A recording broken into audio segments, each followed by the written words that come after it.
About it with our political panel, former Republican Governor Scott Walker and an RNC delegate, and former Democratic candidate for governor Mahlon Mitchell, president of the Professional Firefighters of Wisconsin and a DNC at-large member. Governor, let me begin with you. The president touched on a number of themes that played to his America First philosophy, but he also seemed to be more pro-police tonight than pro-police reform. Why has that become such a critical talking point for Republicans? Well, I think it's a priority concern of people all across the country, certainly here in Wisconsin.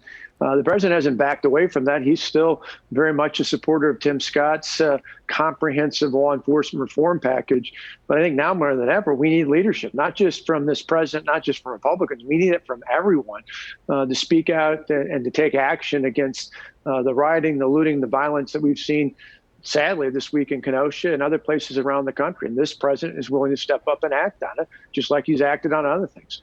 Mahlon, the president did deliver. He went after Joe Biden hard, especially on the violence and what's happening in a number of big cities that he says is run by Democrats. Did any of those punches land?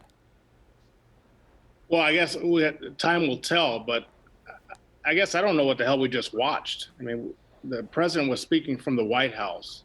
And while issues that are confronting our nation, Donald Trump was poised, in my opinion, to bring us together in his speech, and he failed.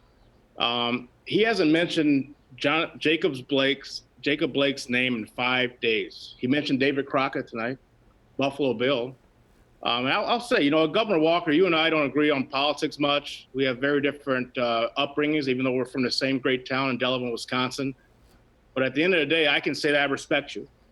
You're a good father, a good husband, and you usually stick with your convictions. I just wish you would have stuck with your convictions when in 2015, when you said Donald Trump is not fit for office. And I just cannot say Donald Trump is a good man.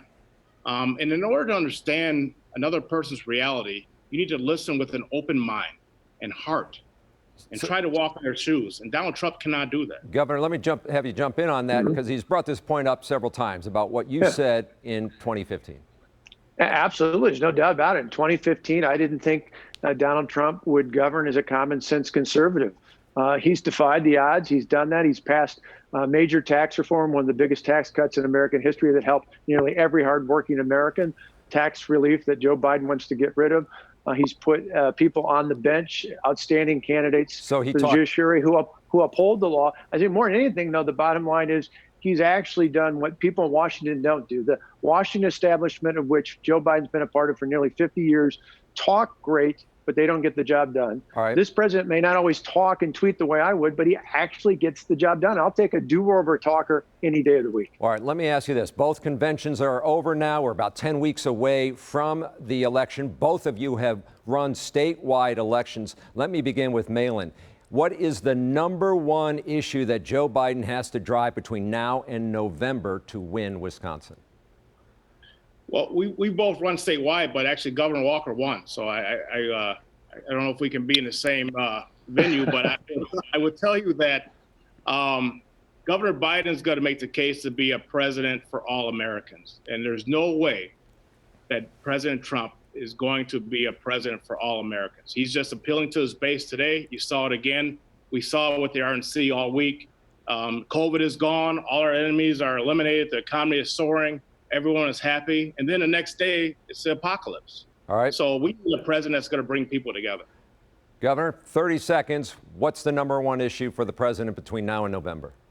Well, he's got to show people here in Wisconsin, across the country, how his plan will help move us forward with an economy that's rebuilt, that's safe and healthy all at the same time. He can do that. He's done it before. He can do it again. Former Governor Scott Walker and Mahlon Mitchell, thank you very much for being with us this week and last week. And coming up, we're going to check back in with the protests in Kenosha.